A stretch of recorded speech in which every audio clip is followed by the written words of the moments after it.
Diary of an Adopted Son. Diary of an Adopted Son. So today I'm talking to you about my Uncle David, okay? Who is Uncle David? Uncle David is my adopted mother, Mary Tillman, her brother, okay? And I mean, Uncle David was awesome. You know, I still think about him to this day. I mean, over the course of a month, I probably think about him at least 4 or 5 times, to be honest with you. And he died in 2010 of pancreatic cancer, you know, unfortunately. But Uncle David, man, this dude, I mean, I had always heard about Uncle David over the years. Like my mother, Mary Tillman, she always told us about like Uncle David and, you know, how he was real successful and how he raised his kids successful. And she always told me, like, you going down to Atlanta, you're gonna go to school, you're gonna go to college with Uncle David, you know, you're gonna be down there and, you know. And so I remember one time I was on a roll in school, like getting straight A's and stuff like that. And Uncle David sent me a watch. And I still remember he wrote, keep those grades up. And it wasn't a cheap watch either. You know, and I always thought about that, like, wow, you know, like I had never met him, but I think I was in like 7th grade. And I was like, you know, this dude, you know, I've been hearing about him for years. So I was like, he must really believe in me. Like that kind of empowered me to move forward at the time. So, you know, I ended up graduating from high school and I got accepted to Morris Brown College. And it was in Atlanta. You know, it's funny how, you know, your parents see things for you.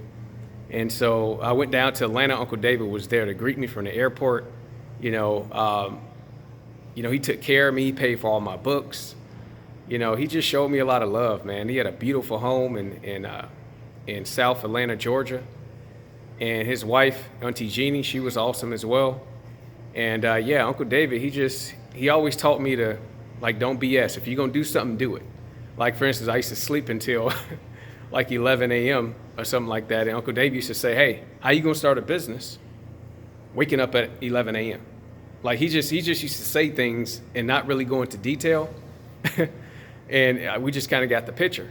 And so I remember one time he really was getting on my case because he showed me tough love. Uncle David showed me tough love. And I appreciated that. And that's the kind of love I kind of give these days, tough love.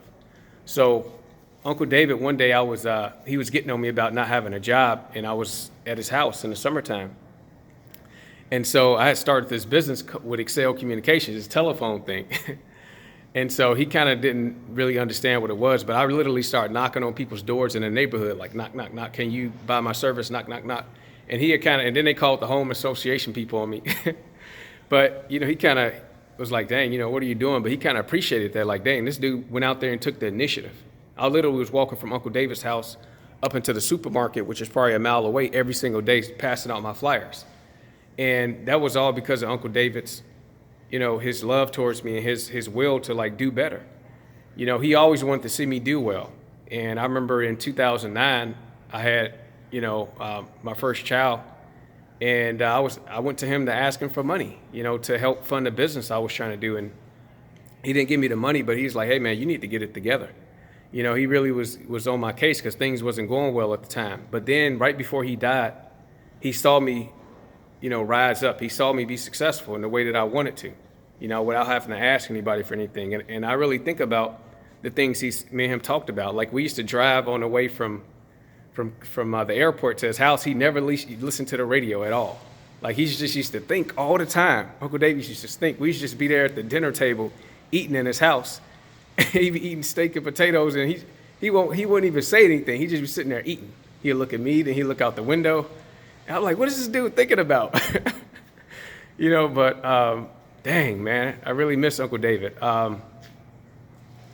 He just really motivated me, you know, really motivated me to do better. I remember when I got my first internship, like, he was on my case about that. Like, Anthony, you're in college, you need to get an internship. That's how you're gonna get a job.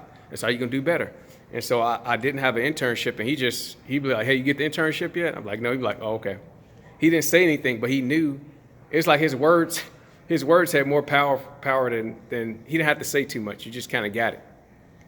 And so I remember I was trying, and then I finally got an internship with Walt Disney in Florida.